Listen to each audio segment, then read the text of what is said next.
razón de ser de este programa, que usted pueda sacar sus dudas, que pueda compartir con nosotros, que disfrutemos de esta hora de programa y que podamos tener toda la información necesaria. Así que les mostramos esta información.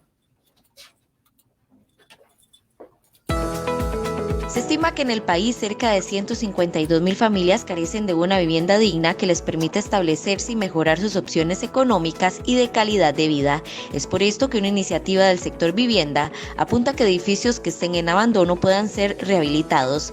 Esto podrá ser una realidad por medio de la actualización del Reglamento Nacional de Protección contra Incendios para la rehabilitación de edificios existentes de uso habitacional. Esta reforma representa un primer paso en el proceso de actualizar la normativa técnica para ajustar la aplicación de las regulaciones en materia de prevención, seguridad humana y protección contra incendios a la realidad del país, atendiendo una problemática que está generando un grave perjuicio en diversas actividades productivas. El plan busca incentivar la rehabilitación de edificios y que los dueños de estos puedan cumplir con requisitos más flexibles, como el aval para el uso de escaleras para escape, batientes y de mano para escape de incendio. Se permitan otras fuentes de suministro de agua, utilización del sistema de bombeo de agua potable como una fuente de agua aceptable para los sistemas de rociadores automáticos de ocupaciones residenciales, uso de los tanques de agua para la protección contra incendios no convencionales, bajo diseño de un profesional responsable, y se permita tener un solo medio de egreso siempre y cuando se cumplan una serie de condiciones adicionales. Esta iniciativa está conformada por un comité técnico del Benemérito Cuerpo de Bomberos de Costa Rica, los Ministerios de Salud y Economía, Industria y Comercio, el Instituto Nacional de Vivienda y Urbanismo, el Colegio Federado de Ingenieros y Arquitectos de Costa Rica, la Cámara Costarricense de la Construcción y de la Academia. Si le interesa saber más sobre este proceso de rehabilitación de edificios en nuestra ciudad como una nueva opción para generar vivienda a las familias costarricenses, quédese con nosotros en esta edición de Proyección INBU. Bueno, ya pudimos ahí acercarnos un poquitito a lo que vamos a conversar hoy, y quienes nos estén escuchando o viendo a través de las redes sociales, yo quisiera que se empiecen a imaginar ese edificio que uno dice, de verdad, aquí deberían botarlo, pero en realidad no deberían botarlo, doña Jessica, porque ahora sí, y creo que la nota nos quedó clarísimo, que cuando se quiere, se puede, y se puede trabajar en conjunto, interinstitucionalmente, buscándole soluciones al país. Claro que sí, muchísimas gracias, primero que todo, por el espacio y por permitirnos conversar de este tema tan importante, tan interesante y tan necesario, además para la ciudad, pero sobre todo para las comunidades y para los sectores que todavía, pues, lamentablemente no tienen acceso a una solución de vivienda. Para nosotros realmente, pues, este ha sido un trabajo muy fuerte, muy interdisciplinario sobre todo y muy interinstitucional. La iniciativa, en realidad, es una iniciativa que se concreta a partir de la modificación de la normativa que ya don Rolando les va a comentar con mayor detalle, pero realmente es una idea que viene desde hace mucho tiempo, por parte de urbanistas y por parte de arquitectos, ¿verdad?, preocupados, inclusive también dueños de edificios y personas que tienen inversiones en el centro de San José, muy preocupados precisamente por el proceso de despoblamiento que sufre la capital. De manera que el poder reactivar todas estas infraestructuras que existen actualmente, pues representa una oportunidad de oro. Primero porque pues son edificios que ya están construidos, ¿verdad? No tenemos que invertir tiempo ni tampoco recursos, ni impactar más todavía la parte pues, de huella ecológica precisamente con construcciones nuevas, sino que tenemos la posibilidad de aprovechar esas construcciones que existen. Resulta que es interesante porque hay datos de la Municipalidad de San José en uno de los inventarios que ya realizó, de un stock de más o menos 187 edificaciones que oscilan entre los 3 niveles y los 11 niveles, donde podríamos tener un potencial de uso mixto. En realidad la iniciativa está pensada no solamente para vivienda, sino para que pudiéramos tener comercio en primeras plantas y soluciones habitacionales a partir de la segunda planta. Inclusive es posible también pensar en una combinación de oficinas con áreas comerciales y también, por supuesto, vivienda. ¿Por qué hemos pensado en esto? Bueno, desde el Ministerio de Vivienda tenemos alguna información, datos de cuánto ha sido el déficit habitacional de los últimos 10 años. Y resulta que ese déficit se ha movido entre 160.000 y 170.000 viviendas. Hay un porcentaje importante de ese déficit que constituye un segmento de mercado que no tiene acceso al crédito en la banca comercial y que tampoco tiene acceso al bono de vivienda, es decir, no está cumpliendo con ninguno de los requisitos. Y eso nos obliga a tener que pensar en una solución alternativa, de manera que podamos tener vivienda a un precio mucho más accesible, mucho más razonable, pero sobre todo vivienda bien ubicada. Porque uno de los problemas que también hemos detectado es que el Sistema Nacional Financiero para la Vivienda ha estado construyendo vivienda de interés social en sitios sumamente alejados de los centros urbanos. Entonces eso genera un problema enorme porque la gente tiene que desplazarse grandes distancias y muchas veces los proyectos y las inversiones se hacen donde no hay fuentes de trabajo cerca y donde no hay casi nada cerca, ¿verdad? Ni comercio, ni escuelas, ni colegios, ni ningún tipo, digamos, de servicio, de equipamiento, de soporte a esas comunidades. Entonces, si nosotros volvemos los ojos hacia San José, que tiene todo, ¿verdad? Tiene infraestructura, tiene servicios, tiene equipamientos, tiene transporte público, es una ciudad realmente de una escala humana muy interesante. Pudiéramos entonces pensar en un proceso a gran escala de renovación urbana del centro de San José a partir de un esquema de repoblamiento inclusivo. Y cuando hablamos de repoblamiento inclusivo nos referimos a que podamos tener realmente una combinación de diferentes personas, de diferentes actividades en un mismo lugar. Y eso es lo que nos permite precisamente empujar esta estrategia de reciclaje de edificios. Bueno, pero también nos preguntamos, y yo sé que muchos en la casa se preguntan, ¿qué tiene que ver bomberos en todo este tema, verdad? Tenemos también a don Rolando Leiva, del Cuerpo de Bomberos, para explicarnos precisamente cuál es el papel de este reglamento, don Rolando, en esta habilitación de edificios para estos espacios de vivienda. Sí, muchas gracias. En realidad, la seguridad contra incendios siempre debe ser una prioridad cuando se establecen políticas públicas, y este caso no fue la excepción. Desde el Ministerio de Vivienda pues se vio esa oportunidad, pero con la oportunidad también viene un riesgo, y los riesgos pues no son un impedimento. Lo que pasa es que hay que buscar cómo los afrontamos. Yo quiero poner unos números en perspectiva para que ustedes entiendan de qué es lo que estamos hablando. En Costa Rica suceden, aquí lo que hablar son puros promedios, pero digamos en promedio, en Costa Rica suceden 1000 incendios estructurales todos los años. O sea, todos los años 1000 edificios en Costa Rica se van a quemar. Y eso es muy lamentable, pero es una realidad que estamos viviendo. La mayor parte, creo que anda por el 80% de esos edificios que se van a quemar son viviendas. La casa de alguna familia costarricense se va a quemar, o 1000 casas de las familias se van a quemar todos los años. Si ustedes sacan un promedio, anda más o menos 3 incendios al día. O sea, hoy, antes de terminar el día, 3 familias costarricenses van a haber perdido su vivienda porque se les quemó. Entonces, pongámoslo en perspectiva, ¿qué pasa si agarramos todas esas familias y las ponemos en un edificio vertical? ¿Qué pasa si en un edificio vertical a una familia se le quema su vivienda? ¿Se va a quemar solo la de ellos? Van a poner en riesgo todas las demás familias que estén ahí.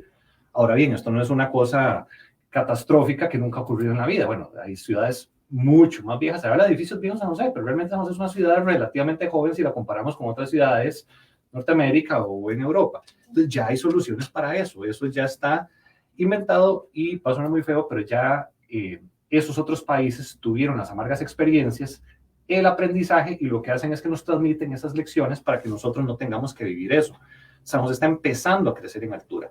Ya en la última década empezamos a ver esos edificios grandes que empezaron a crecer en San José, y ya esos edificios sufrieron incendios. Pero ustedes no lo vieron en las noticias. Apartamentos de esos edificios nuevos, grandes, algunos de lujo, ya sufrieron incendios y fueron controlados por los sistemas contra incendios modernos que esos mismos edificios tenían. Entonces, si queremos abordar este tema, se hizo ver, algunas personas han dicho, no, es que el edificio es muy viejo, entonces no hay nada que hacer. Eso para mí es un mito, eso es falso. Hay cosas que hacer y se puede afrontar y se puede abordar la problemática de maneras razonables. Y cuando digo razonables, viene razonable de la seguridad, pero también tiene que ser razonables de la parte económica. Porque si el remedio va a ser más caro que la enfermedad, bueno, entonces pues se desincentiva. Entonces lo que hicimos fue un trabajo bastante intenso, recalco que fue interinstitucional, me perdonan si alguien se me queda por fuera, pero estuvo el Colegio Federal de Ingenieros y Arquitectos, estuvo el INBU, estuvo la Universidad de Costa Rica, estuvo la Cámara de la Construcción, estuvo el Ministerio de Salud, estuvo el MEIC, incluso hasta fiscalizando que el proceso no tuviera algún vicio ahí de legalidad en lo que estamos estableciendo. Y por supuesto el Cuerpo de Bomberos, estábamos presidiendo esa comisión, y buscamos hacer una mesa técnica para encontrar técnicamente qué alternativas hay. una preocupación de algunos era que estábamos inventando el agua tibia o que podíamos hacer inventos para ver qué pasaba, y realmente no es así. Nosotros recurrimos a normativa internacional del primer mundo, que pues normativa estadounidense siempre ha estado como a la vanguardia en esto, pero exploramos también normativa canadiense, normativa inglesa, algunas normas europeas, para ver qué está pasando. Y encontramos que pues realmente el fuego es igual en todo el mundo. Realmente los edificios se queman relativamente igual, las estadísticas andan muy similares, y aunque se encuentran formas diferentes de hacer las cosas, todos van al mismo objetivo: que el fuego no crezca más de lo normal, que el fuego no se propague rápidamente, que las rutas de evacuación no queden bloqueadas, que las personas siempre tengan 2 salidas disponibles para que si una se bloquea tengan otra en algún otro sector del edificio. Entonces lo que hicimos en esta actualización del reglamento fue no limitar o no flexibilizar, que alguna gente también lo quiso ver así, entonces ahora están flexibilizando todo, ¿verdad? Que se vio lamentablemente en Turquía, hubo como un periodo de amnistía donde se dijo que para incentivar la construcción iban a quitar reglamentos sísmicos, se viene el terremoto, bueno, y se ven las consecuencias. Y realmente no, sino que lo que hicimos fue abrir un poco más el abanico. Bueno, ¿qué hacen los británicos? ¿Qué hacen los canadienses? ¿Qué hacen los estadounidenses? ¿Cómo lo resolvieron? Y entonces lo que hicimos fue un reglamento que lo que trae ahora más bien son varias alternativas. De hecho, hay casos donde se le dice al diseñador, al arquitecto, le dice, vea, usted tiene que solucionar esto, soluciónalo de cualquiera de estas 4 formas, o usa la opción A, o la B, o la C, o la D. En Costa Rica estamos muy acostumbrados a que toda la normativa técnica que sale te dice cómo se hacen las cosas. Entonces te dice, el retiro de esta casa es de 3 metros, punto, a ver qué hace, 3 metros. En este caso se le dijo, bueno, 3 metros, pero también si tiene esto, puede buscar esto, puede ser 1,5 metros, pero si tiene esto, puede ser 4, pero si tiene, entonces se le da más alternativas. Entonces la idea es que el diseñador se siente, vea todo lo que tiene ese abanico de opciones y vea para cada proyecto en particular, porque el problema que tenemos aquí es que ya están hechos. Entonces puede que una opción no me sirva del todo, será inviable porque soy esquinero, porque no soy esquinero, porque soy de 4 pisos, soy de 7 pisos.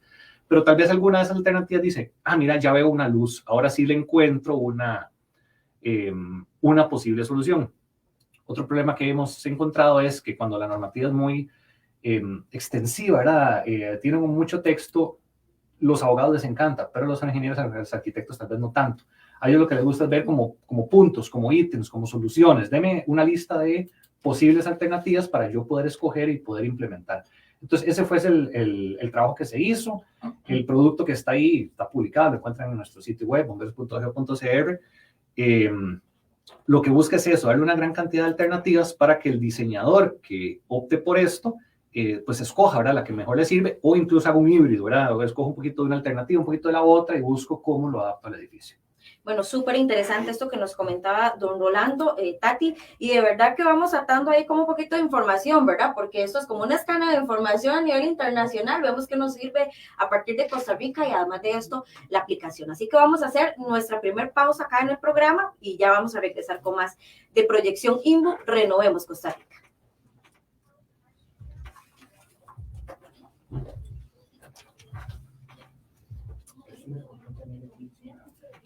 Está muy frío. No sé, yo estoy calientita. Sí, pero es que... Venís a poner el Algo frío. me hacía falta a mí. Vengo a caerles mal. Yo dije, qué raro, algo no siento igual, el frío era. Estoy perfecta, sí. Así está rico para mí, Lalito, no te preocupes. Sí, pero lo que pasa es que no puedo tener tan caliente esta cabina. Los equipos, los equipos están fríos. Esta compu, principalmente. Cuando hablan, Ahí está, seleccionado al bueno, si yo la puedo ver aquí. Voy a bajar un pelín. Pero vale que venían nerviosos. Venían nerviosos. Sí, porque nerviosas no creo. ¿Verdad? Porque qué va. Se oyen bien, estamos bien. Están saliendo por 13.3 de televisión abierta también. Sí, vos sabés, ¿verdad? Se me olvida. Ahora Lalito es el jefe de esa Está bien, unidad. Lalito, yo lo voy a decir. Ya vi que era una cuña, ya vi. Por favor. Yo lo mencioné antes al principio. Sí, señor, sí, señor.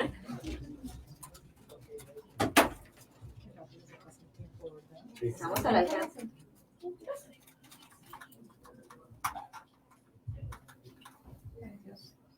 Bueno, muy buenos días. Nuevamente estamos aquí en Proyección INBU, que también está siendo transmitido a través de Facebook Live por el Instituto Nacional de Vivienda y Urbanismo, el Ministerio de Vivienda, y por supuesto también por la Radio Nacional y 13.3 3 de visión abierta. Y estamos hablando sobre reciclaje de edificios y aquí nos estaban dando también cátedra de que cuando se quiere, dije al principio del programa, se puede. Es cuestión de organizarnos, de voluntad y de ver cómo se van moviendo las cosas. Ahora don Rolando Leiva, que es parte de nuestro panel de expertos hoy de bomberos, nos decía, bueno, es un abanico, es un crisol, y yo oyéndolo a palabras de dicho de mi abuelita, es buscarle la comba al palo, básicamente. Pero hablemos un poquito también, de en qué le va a beneficiar doña Jessica a que San José se repoble, que haya más personas. Claro, no, por supuesto. Bueno, primero que todo, es muy importante esta visión que explicaba don Rolando, porque el hecho de que Costa Rica pueda tener en materia de urbanismo, de ordenamiento territorial y de construcción un crisol o digamos un abanico de posibilidades, definitivamente abre la oportunidad para que las ciudades tengan una cara distinta, ¿verdad? Y a veces somos muy dados a esto, ¿verdad? De que decimos una normativa muy poco flexible. O sea, es el dato per se y no hay ninguna posibilidad, aunque realmente como yo soy arquitecta y bueno, como arquitectos y como ingenieros, sabemos que existe una gran cantidad de formas de resolver un problema. Entonces, hay que dar esa oportunidad para que siempre dentro de los parámetros de la seguridad, tanto a nivel de la norma de bomberos como a nivel constructivo, a nivel sísmico y tal, pues existan esas posibilidades. En el caso particular del repoblamiento de San José, realmente la idea de repoblamiento viene desde el decreto ejecutivo que se publicó en 2004, donde se hace énfasis en la necesidad de volver a traer a la gente a los 4 distritos centrales de San José. Esa iniciativa, digamos, empezó con algunas edificaciones que se construyeron alrededor de la sabana. El problema que tenemos es que esas edificaciones, el costo por unidad habitacional está totalmente fuera del alcance de la población que nosotros necesitamos atender, ¿verdad? Entonces, la importancia de poder trabajar con edificios ya construidos es de alguna manera lograr condiciones de costo, de solución, que tienen que estar asociadas, por supuesto, a otra serie de estrategias, pero que puedan sí ser adquiridas por el segmento de mercado que requerimos. Es decir, estamos hablando de clase media baja, inclusive hemos valorado la posibilidad de que el Banco Hipotecario de la Vivienda pueda también adquirir pisos completos, por ejemplo, y por qué no edificios completos para soluciones de vivienda de interés social.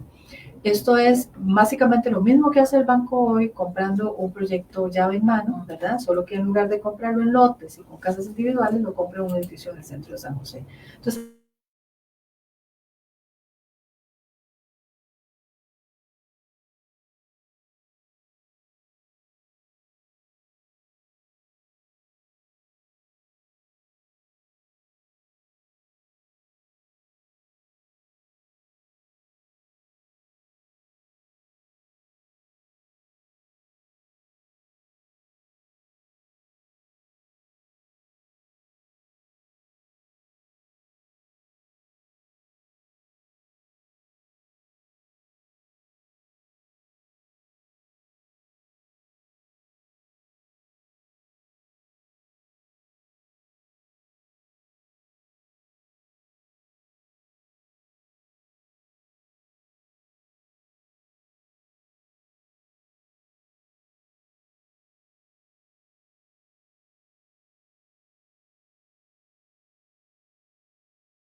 el de la calidad de vida, porque ese es un tema que no es negociable para ninguna familia, no es negociable para ningún ser humano, ¿verdad? O sea, ese es un tema que tenemos que garantizar. Y hablaba usted hace unos pocos minutos de que teníamos 152,000 familias sin vivienda digna en nuestro país. ¿Dónde se han identificado esas familias y cómo lograr que estas puedan ser ubicadas en estos espacios que se quieren rehabilitar?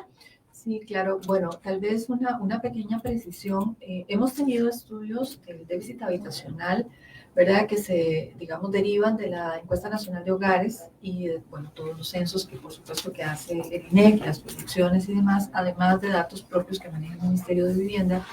El déficit para este año anda más o menos en 168,000 viviendas. De esas 168,000, hay un déficit que se llama cualitativo y otro que se llama cuantitativo. El cuantitativo es un déficit natural, es decir, es un faltante natural de viviendas, hay que construirlas. Son más o menos 15,000 las que hay que construir.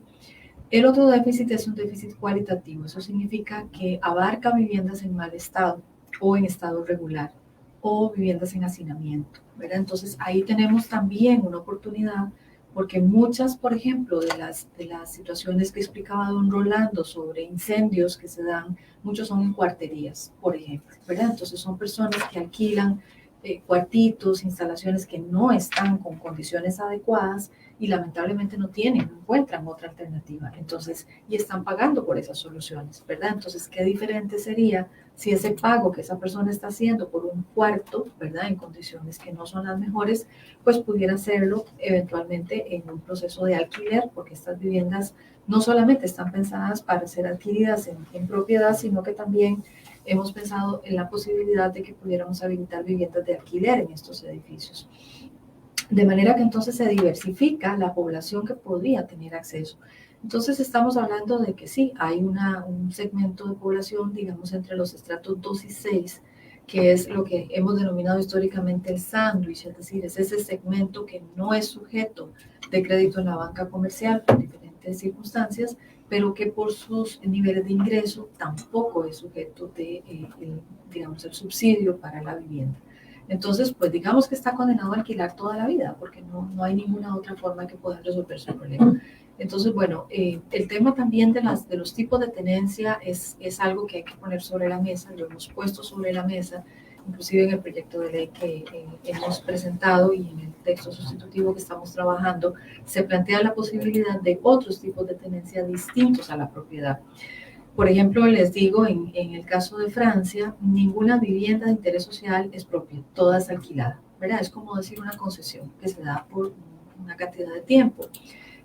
Nosotros hemos explorado figuras como el usufructo, por ejemplo, como la vivienda cooperativa, como la vivienda municipal y, por supuesto, el alquiler, inclusive el subsidio al alquiler, ¿verdad? Que también puede ser una alternativa, además de la vivienda en propiedad. Entonces, sí creemos que es importante que pues haya esa discusión y esa apertura también un poco en la manera en la que hemos venido viendo cómo abordar el problema de vivienda, porque también las generaciones han cambiado, ¿verdad? Ya las familias tradicionales no son familias necesariamente de 4 miembros, ¿verdad? Que era como lo que tradicionalmente pues, se tenía en Costa Rica.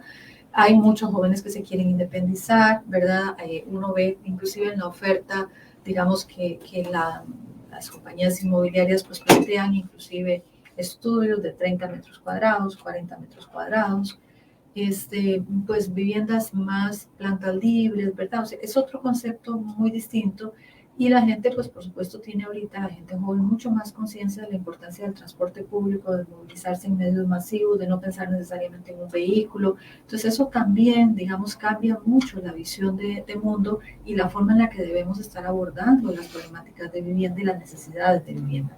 De manera que, bueno, todo esto hay que tenerlo en cuenta al momento de pues, hacer el planteamiento que logramos.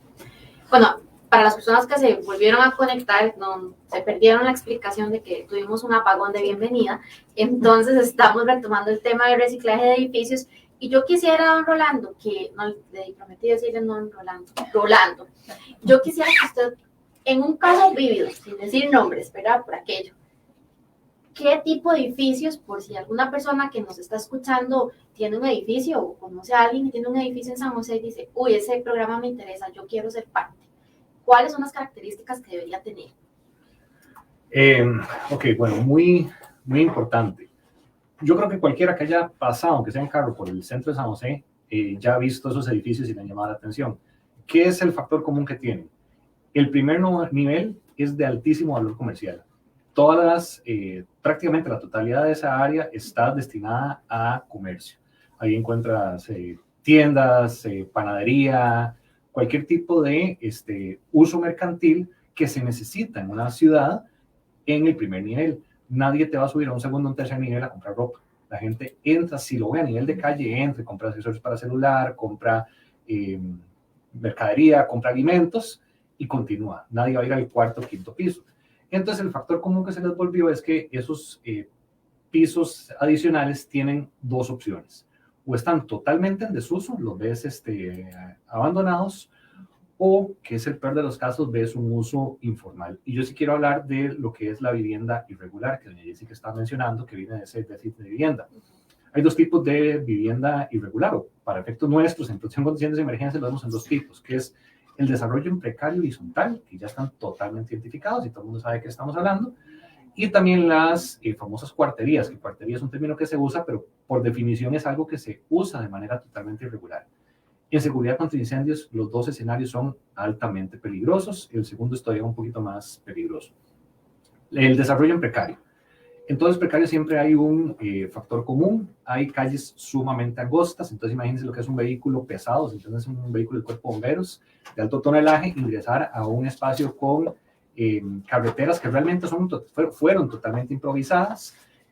Luego la carretera no terminan las viviendas, luego hay que entrar por algún trillo o un pasillo que se va haciendo cada vez más angosto. Yo recuerdo precarios donde había incluso algunas partes que pasar de medio lado para poder pasar a través de llegar a viviendas que están todavía más atrás o que no se puede llegar ni siquiera una escalera, donde los bomberos tienen que desplegar decenas o centenas de metros, a veces hasta 300 metros de mangueras para poder llegar a una vivienda formalmente establecida. Y es una vivienda que tiene electricidad, agua, internet, pantallas planas, o sea, digamos, una vivienda donde pueden vivir hasta 5 miembros de la familia, pero que está en esa situación y no es una situación adecuada en riesgo de incendios. Ahí es donde ves incendios, donde salen las noticias y se quemaron 100 viviendas en un solo evento, 30, 40. Y en cada una de esas, es a veces hasta difícil de mencionar cuántas personas de una familia vivían en ese espacio. El otro es lo que llaman la cuartería. La cuartería es algo que vive realmente al margen de la ley, es algo que si buscas esa patente dice que es una zapatería, es la patente, ¿verdad? En el primer piso, pero cuando vos ves que entra y entra y entra gente y no sale en la noche, entonces ya ves que en el segundo nivel, o en realidad no tenemos cuenta cuando el incendio se dio, habían 20, 30, 40, 50 cuartos de alquiler, que son cuartos, algunos a veces hasta más pequeños que este espacio donde estamos ahora, y donde hay una familia, y adentro de ese cuarto hay lavadora, cocina, televisión, 2 camas, un camarote, ¿verdad? Ese tipo de desarrollos. Todas las familias cocinando con instalaciones eléctricas que obviamente no llevan un diseño eléctrico, cocinando con gas licuado de petróleo, todos con un cilindrito de gas ahí metido debajo de la cama. Entonces también hay un riesgo asociado muy elevado, porque cuando se da un incendio en esas condiciones, vuelvo al punto de las 2 salidas, ¿verdad? Mientras yo no tenga 2 salidas adecuadas disponibles, el incendio nos aplica la ley de Murphy, ¿verdad? Va a empezar en el punto donde me bloquee las salidas para los demás. Me acuerdo perfectamente en 2019, aquí en el sector de La Uruca, no voy a decir el asentamiento, se da un incendio en una estructura que se veía bastante grande, pero resulta que la estructura por dentro estaba partido, me parece que en 10 unidades de vivienda más. El incendio empieza en el puro frente y fallecen 7 personas, me parece, sí, creo que 7 personas. La última que fallece es una madre que logra agarrar a su hija pequeña, la tira por un hueco en una ventana, pero ella no puede ya salir. Ella logra salvar a su hija, la reciben los vecinos del otro lado, pero ella ya no logra saltar a esa ventana y fallecen 7 personas ahí. Entonces, a veces ser como extremadamente estrictos de que queremos todo perfecto, lo que hace es que las personas migren a ese tipo de desarrollos. La idea del proyecto es que las personas puedan habitar edificios, que le dicen los edificios viejos, pero realmente no es que el problema es que el edificio sea viejo o no, es que el edificio tiene una solución para que cuando esas personas estén ahí, no es trasladar el mismo problema, que eso sí hay que dejarlo muy claro y siempre fue nuestro norte, no es que vamos a agarrar el problema en horizontal y pasarlo en vertical porque más bien lo estaríamos acrecentando, sino es llevarlos a algo que sea razonablemente seguro.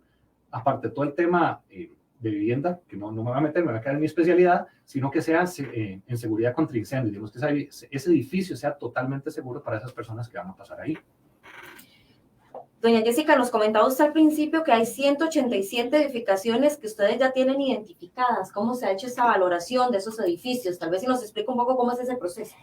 Sí, bueno, ese es un inventario que hizo la Municipalidad de San José con los equipos técnicos y por supuesto que en coordinación también con el Ministerio de Vivienda, porque pues estamos trabajando muy de la mano.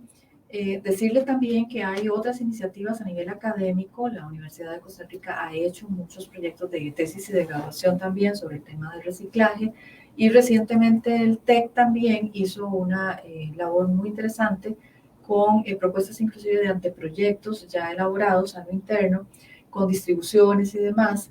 Y pues en este momento nosotros estamos trabajando muy fuerte realmente en el tema financiero, es decir, cómo garantizamos líneas de crédito con condiciones, digamos, blandas, por decirlo de alguna manera, en términos de poder ofrecer una mejor tasa de interés a aquellas familias que están en este segmento de mercado. Esto lo estamos trabajando realmente pues, bastante fuerte con diferentes instancias, algunas a nivel nacional, con la banca nacional, algunos organismos bilaterales también, multilaterales, para tratar de ver cómo logramos traer recursos más baratos al país para que esa, digamos, condición de ventaja se le pueda trasladar al cliente final. De manera que estas líneas de crédito pudieran ser asociadas al programa, que por supuesto va a tener ciertos requerimientos, ¿verdad? Es decir, no es un programa que va a estar abierto a toda la, digamos, la producción inmobiliaria, sino a la producción inmobiliaria que se circunscriba en el programa que hemos trabajado a nivel interinstitucional, porque la idea es atender el déficit, ¿verdad? No es ofrecer, pues, digamos, opciones a otros estratos que ya tienen en el mercado opciones, sino ver de qué manera podemos facilitar esas condiciones para quienes históricamente no han podido, digamos, tener acceso a una solución de vivienda digna, adecuada e inclusiva también. Bueno, Tami, ¿vos te imaginas en uno de esos edificios que uno ve que dice, ay no, eso de como decía yo al principio, para botarlo de un pronto a otro, Tami viviendo ahí? Imagínese, Tati. Exactamente, saliendo a caminar ahí por San José. No, y hay bellezas de edificios comprando y en el mercado. proyectos. Sin duda, parte de la idea también es recuperar la parte patrimonial, ¿verdad? Porque ciertamente hay edificios que tal vez no tienen tanto valor patrimonial, pero que sí tienen un valor, digamos, estructural y por supuesto funcional dentro de este esquema, pero hay muchísimos que sí tienen, digamos, esa connotación, y sería lindísimo que realmente San José pudiera ser una ciudad llena de vida, con gente, con comercio. Ya de por sí tenemos una, digamos, movilidad importante, porque la gente se desplaza de las paradas de transporte de un lado a otro, sobre todo con el potencial de la avenida central, peatonizada, que eso fue pues, obviamente una idea maravillosa, absolutamente, pero si pudiéramos de alguna manera introducir mucha más actividad, pues obviamente eso ayuda. Hay un tema muy importante y es que traer gente a la ciudad de vuelta es un reto no solamente en términos del costo que esa vivienda tiene y de las características digamos, arquitectónicas, de diseño y de seguridad que tiene, sino del entorno. Es decir, hay que hacer un trabajo muy fuerte en una renovación de todo el entorno urbano donde los edificios están. Es decir, tenemos que empezar a mejorar el espacio público, las aceras, la iluminación, arborización, o sea, realmente hacer del centro un lugar agradable para vivir, pues porque no ganamos nada si dejamos todo exactamente igual, ¿verdad? Entonces, hay, digamos, un interés importante. Sé que, bueno, pues con la municipalidad va a ser relativamente sencillo trabajarlo porque ellos pues también están muy en la línea, muy en la sintonía, ¿verdad?, de estas cosas. Pero aquí lo importante son los recursos. Hay, digamos, interés de algunas instancias internacionales de podernos apoyar precisamente con este tipo de procesos. Así que yo creo que sí, que si logramos traer a la gente, eso va a ser también una punta de lanza para poder lograr una verdadera renovación urbana del centro. Don Rolando, nos decía usted algo que a mí me llamaba mucho la atención, y que no se trata de flexibilizar la normativa, sino de tener más abanico de opciones. ¿En qué aspectos estaría contribuyendo entonces este Reglamento Nacional de Protección contra Incendios precisamente a esa rehabilitación de estos edificios?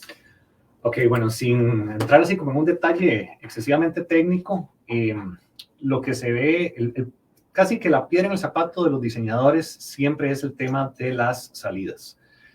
Costa Rica, desde los años 80, digamos, con uno de los reglamentos que había publicado el mismo INVU, al no haber tomado en cuenta ciertos elementos de seguridad contra incendios, este tipo de edificios se vinieron desarrollando y años para atrás, y también por las mismas tendencias arquitectónicas de la época, con un diseño que se constituye en tener una única escalera en el puro centro del edificio.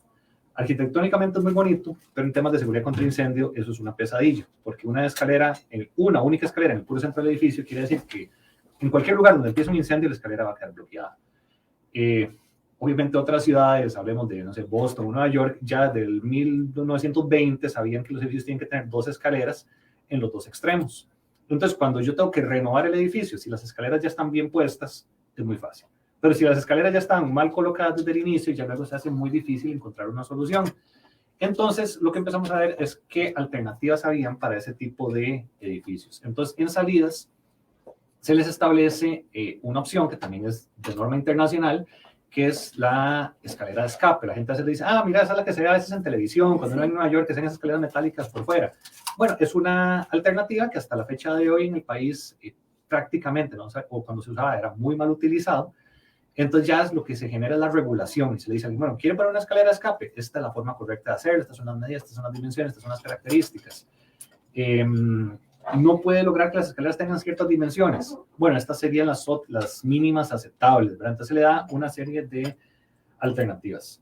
Comentaba doña Jessica el tema de la Escuela de Arquitectura del TEC. Yo aquí sí quiero hacer como un énfasis, porque hace un mes, me parece, o 2 meses, me invitaron, o el profesor que está dirigiendo la tesis me invita para que yo vea el proyecto que están haciendo los estudiantes.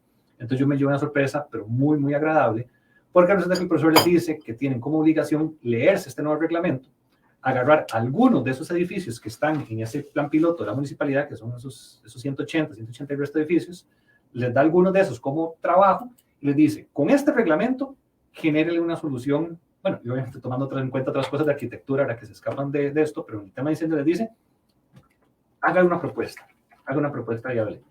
Y entonces cuando yo vi a los estudiantes exponiendo las tesis y ellos decían, vean, me leí el reglamento y según el punto y aquí, y entonces viendo a ellos y todos encontraron solución. Entonces, obviamente no logré ver, o no se abordaron los 180 y resto, vimos unos cuantos, pero en unos cuantos que vimos, todos los estudiantes le habían encontrado una solución al proyecto. Entonces, ese mito de que no se podía, no era real, era de que había que sentarse con tiempo a leer y estudiar. Y entonces aquí yo sí quiero hacer como un llamado de atención a los profesionales, a los arquitectos, a los ingenieros que nos están viendo, que están interesados en entrar en este proyecto.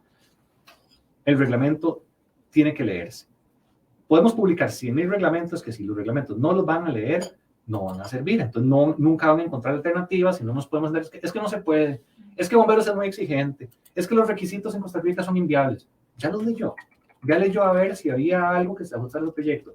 Ver estudiantes que no tienen amplia experiencia, sin menospreciarlos, pero que no tienen amplia experiencia diseñando o construyendo proyectos, se leyeron el reglamento, aplican, las recomendaciones que yo les daba eran meramente menores. Yo les decía, bueno, el pasamanos por acá, démosle vuelta a esa puerta, démosle vuelta aquí unos peldaños de la escalera, hagámosle aquí, pero en el fondo estaba ya resuelto el caso. Y casi todos los que ellos escogieron eran por el sector de Barrio Amón. Y como dice doña Jessica, ahí hay mucho edificio que es patrimonio, hermosos. pero hay edificios que no es patrimonio, son joyas arquitectónicas.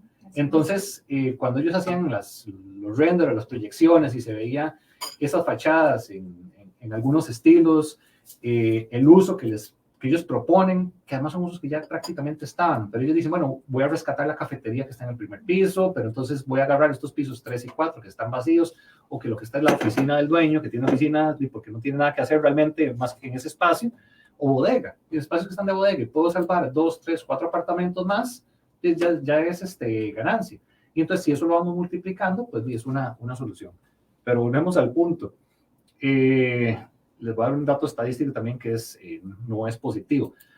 Agarramos 1,000 llamadas telefónicas que entraron a la oficina de ingeniería del Cuerpo de Bomberos en el año pasado, me parece que son esas 1,000 llamadas, una muestra muy grande. Y a las 1,000 llamadas que un arquitecto decía, es que ustedes me rechazaron un plano y no entiendo y lo que sea. Tal vez tuvo un rechazo en un proyecto constructivo por el Cuerpo de Bomberos o por temas de seguridad contra incendio, y la pregunta que les hacía la persona que les atiende el teléfono dice, ¿usted se leyó el reglamento? 80% de los arquitectos que iban decían, No. Entonces, obviamente, ¿cómo lo vas a hacer bien si estás a prueba y error?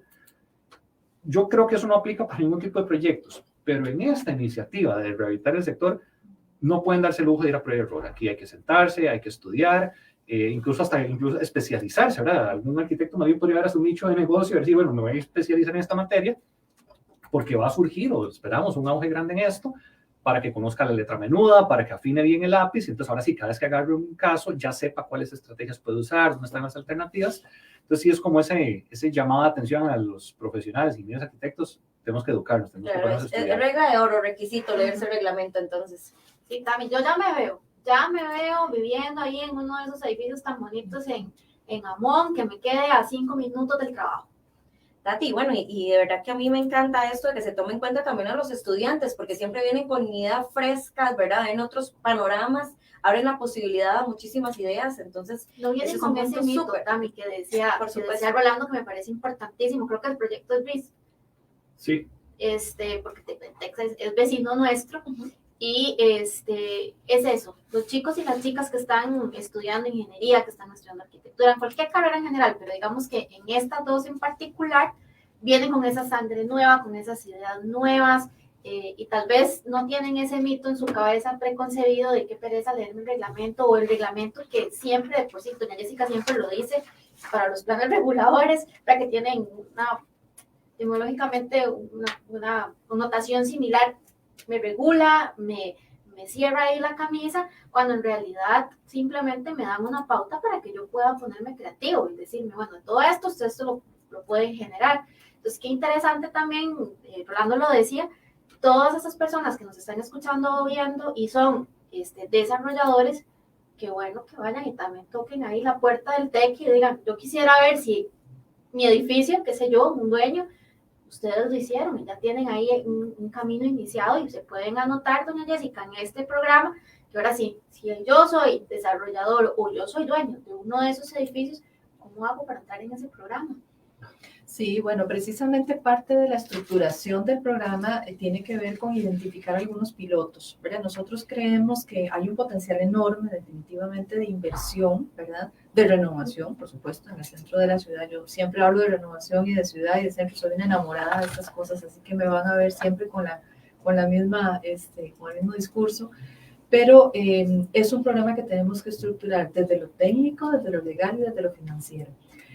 Sobre la parte técnica, hubo, pues gracias a Dios, este primer gran paso, un enorme paso, diría yo, para poder tener la llave, ¿verdad?, de este camino, de esta puerta, pero estamos también trabajando en algunos otros ajustes normativos, por ejemplo, la normativa de estacionamientos, ¿verdad?, que también es un tema muy importante, tanto a nivel de reglamento de construcciones nuestro, el reglamento a la ley de condominios y el mismo plan regulador, el plan director de la Municipalidad de San José. Es decir, tenemos que empezar a cambiar la lógica. Entonces, ahí hay unas reformas que estamos trabajando. Hay algunas valoraciones que también vamos a tener que establecer respecto a la ley 7600, ¿verdad? Porque también hay algunas regulaciones tal vez un poco más estrictas y entonces, bueno, hay que buscar hacer este mismo ejercicio, pero sobre todo desde la parte financiera, que es en lo que nos hemos realmente concentrado, yo diría que en los últimos 3 meses, para poder estructurar el programa y cerrarlo y ya, digamos, lanzarlo formalmente, ¿verdad? Eso pues, probablemente sea una iniciativa que el señor presidente pues, vaya a anunciar, pero sí tenemos que hacer el paquete completo, ¿verdad? Las personas están identificadas, ya sabemos pues cuál es el nicho, dónde están más o menos localizadas, dónde están los cantones que tienen el mayor déficit, dónde está ubicada la población. Hay algunas inversiones que probablemente van a atraer mucha gente a San José, ¿verdad? El tema de ciudad-gobierno, por ejemplo, pues es un ancla importante para atracción de gente.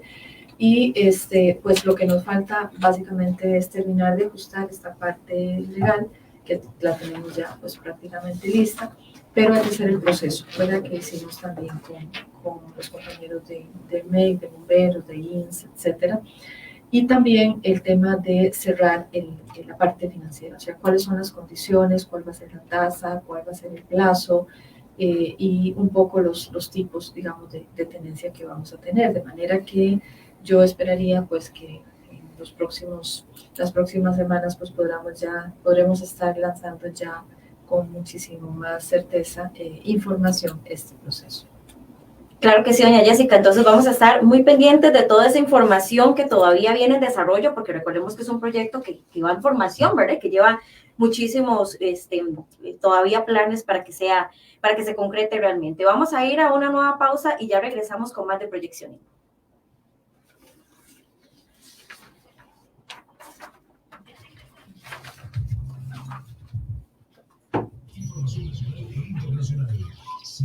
Me brinqué la segunda por el apagón.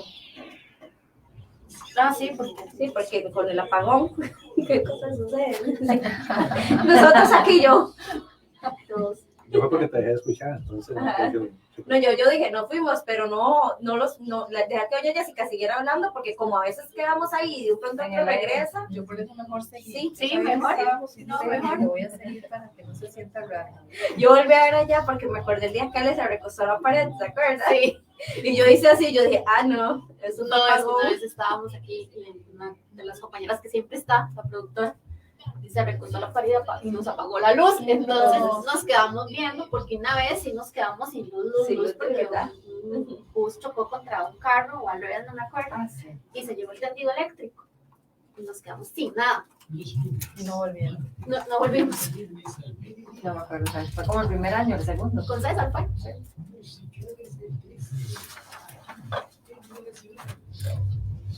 Disfruta de los éxitos de la música nacional e internacional en Musicales del 13 con Paul Vega. Lunes, martes, jueves y viernes a mediodía. Aquí en La Nacional. Musicales del 13.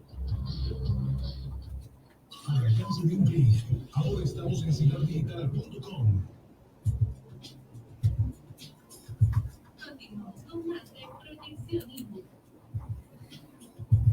Bueno, seguimos en Proyección INBU y estamos hablando de reciclaje de edificios con la señora Jessica Martínez, presidenta ejecutiva del INBU con rango de ministra de Vivienda, y con Rolando Leiva, quien es de Bomberos de Costa Rica. Y también hace unos segundos ya yo estaba haciendo planes para irme a vivir a MON, porque además del financiamiento que se está trabajando para que se pueda generar estos proyectos tan importantes en materia de vivienda vertical, que además eso es otro punto que quiero que toquemos.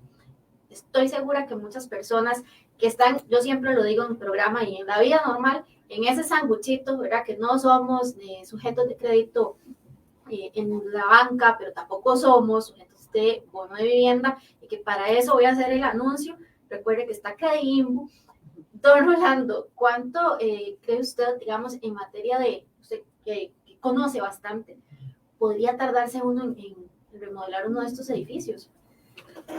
Difícil establecerlo, depende del grado de intervención que requiera cada uno de esos edificios. De hecho, una de las cosas más llamativas, ahora que usted menciona, del reglamento nuestro o de ese capítulo que se creó para rehabilitar edificios, es que se establecen, me parece que 4 niveles de intervención: lo que es una reparación menor, lo que es una remodelación de medio piso, piso completo o remodelación completa del edificio. Entonces también es algo importante que se creó esa caracterización para que los requisitos no sean los mismos para cualquiera. Puede que alguno de ellos, que incluso podría ser el caso, vea viable hacer una rehabilitación de solo uno de los pisos. Tal vez el edificio tiene 6 pisos, se quiere dejar el primer piso comercial y el inversionista quiere empezar a probar solo con un piso. Entonces incluso el reglamento le establece alternativas de trámite para que él pueda tramitar solo el piso, por ejemplo, 2 o el piso 3 y dejar el 4 y el 5 pendientes para luego ver si recapitaliza o ver si se le hace viable el proyecto. El día de hoy, o mejor dicho, antes de la publicación del reglamento, hubiera sido un poco más difícil porque la persona hubiera dicho, bueno, quiero remodelar, entonces le hubiera pedido el diseño del edificio completo, ¿verdad? Y entonces tal vez eso le generaba algún estrés de que todavía no sabe si lo iba a poder hacer o no, entonces le podría haber generado un desincentivo a lograrlo. Estas alternativas, intento acordarme de unos nombres que son como reparación, remodelación, cambio de uso y no me acuerdo, digamos, son más o menos 4 opciones, le permita a él buscarlo, porque pueden que algunas sean muy rápidas y muy inmediatas. Tuvimos el caso también, sin decir nombres, de un edificio que es un negocio bastante emblemático que tiene literal toda la vida de estar ahí en el centro de San José, que era una gran tienda por departamentos, pero en algún momento pues ya no se le hace tan viable y tiene muchos pisos en desuso. Y entonces cuando se acercó la arquitecta a comentarnos sobre este caso, ¿verdad? Y el reglamento todavía no había salido en ese momento. Entonces ella estaba diciendo, bueno, ¿cómo ese reglamento me podría ayudar? Entonces empezamos a verlo y yo le dije, no, pero ustedes prácticamente sin el reglamento ya podrían hacerlo, ¿verdad? Más bien, ¿por qué no? Bueno, no, es que nos han dicho que bomberos no nos lo va a permitir. ¿A dónde dice que bomberos no lo va a permitir? ¿Por qué no? Entonces ya empezamos a ver, claro, había que de pronto romper una pared para acá para sacar una puerta, una escalera que tenía más bien deshabilitada, había que arreglarla, ese tipo de cosas sí había que hacerlo. Entonces yo dije, bueno, este proyecto probablemente sea sumamente rápido, ¿verdad? O más expedito sacarlo. Habrán otros donde sí tengan que, incluso algunos nos mencionaron, diciendo, bueno, sí podemos, pero tenemos abajo una tienda de electrodomésticos, sin decir ningún nombre, pero hay una tienda de electrodomésticos ahí alquilando. Entonces no vamos a poder intervenir hasta que se le vence el contrato de alquiler a esa empresa, que se vence hasta dentro de un año, entonces ahí vamos a hacer el cambio. Quiero decir que van a haber casos muy diferentes. Va a haber uno que va a tomarle algunos años por lograrlo, algunos que se van a poder lograr en pocos meses. Depende de sus condiciones y depende de la dificultad. Proyectos que sean esquineros, casi que les garantizo, por un tema arquitectónico les va a ser más fácil. Proyectos que se llaman, a veces le llamamos bandera, que es que tiene una entrada muy pequeñita y en el fondo hay una gran parte del terreno en el centro de la cuadra. Esos van a verlo bastante complicado, ¿verdad? Es un diseño mucho más difícil porque hicieron un frente corto, ¿verdad? Y frentes cortos es la peor pesadilla en un incendio, ¿verdad? Si me bloquea el frente, todos los metros cuadrados que tengo ahí para el frente van a estar comprometidos. Entonces va a depender de cada caso, pero igual insisto, usted hace un rápido repaso. Bueno, la Municipalidad de San José también nos compartió ese GIS, ese mapa, digamos, del centro de San José y donde se veían los puntos. Y muchos eran edificios que me decían, ok, esto es súper viable, esto es bastante fácil, prácticamente es abrir un buque en una puerta por ahí para sacar una escalera más y listo. Y en el tema de suministros de agua, ¿cómo les fue?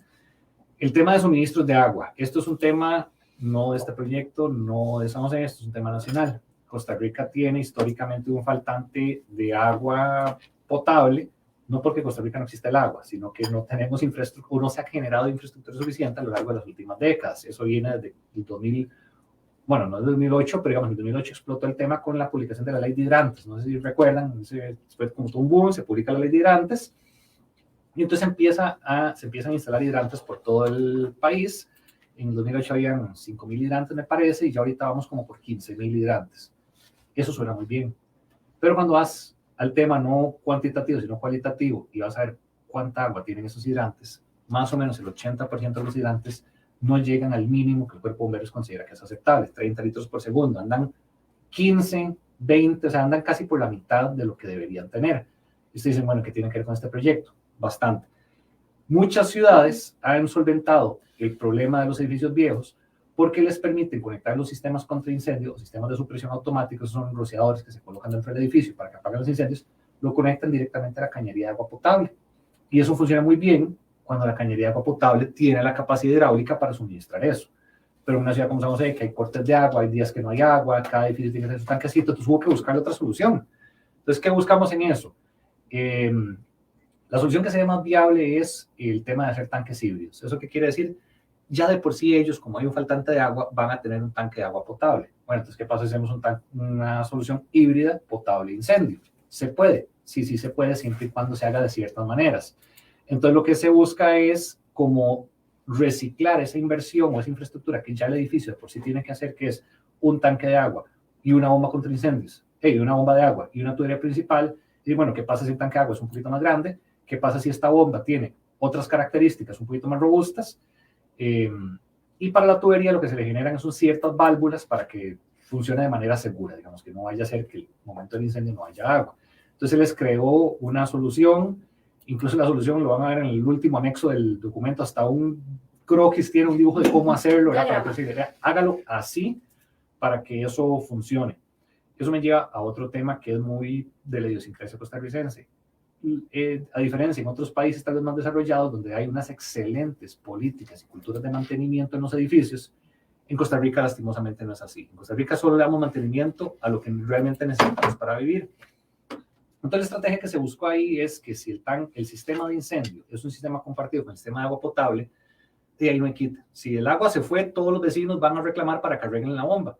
Pero si era con otra técnica más de un edificio de un mayor nivel de ingreso económico, ahí sí me puedo dar el lujo de tener la bomba de incendios y la bomba de agua potable. En estos casos, lo que se busca más bien es generarle ese elemento crítico, ¿verdad? Que es el sistema de agua potable, para que todos los vecinos, si yo llego un día y se fue el agua, y yo no voy a aguantar 3 días sin agua, yo voy a reclamarle al administrador que me arregle la situación. Pero si se lo dañó la bomba de incendios, nadie va a reclamar, porque probablemente ni se van a dar cuenta. Entonces buscó esa solución. Para resumirte, tanque de agua híbrido, bomba de incendio híbrida, y ciertos detalles en la valvulería del edificio para que el sistema pueda funcionar para ambos usos, pero siempre dentro de un rango, vuelvo al punto, para que los que son expertos en la materia no se asusten, ¿verdad? Que ahora es súper laxo, permisivo. No. Ahí se crearon ciertos requisitos para que sea de igual manera sistemas certificados y sistemas seguros también. Bueno, amplísimo el tema. Y Tati, prácticamente que se nos fue el tiempo, entonces antes de despedir, y muy rápidamente le voy a pedir a doña Jessica que nos hable un poquitito acerca de esos 3 puntos de visión que tiene este proyecto. ¿Hacia dónde vamos? Sí, bueno, primero que todo, importante que las personas que se encuentran en este segmento, ¿verdad?, sepan que estamos trabajando muy fuerte para tratar de buscar una solución. Segundo, estamos muy fuerte trabajando en temas de flexibilización de crédito blando con características muy particulares para esta población, dentro de la cual estamos la gran mayoría, ¿verdad?, de nosotros.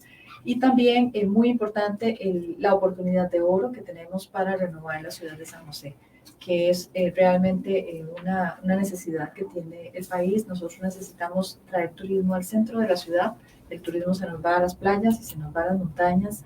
¿Y cuánto ganaría el país si un turista se queda 1 o 2 días en el centro de la ciudad? Yo creo que a eso tenemos que apostar.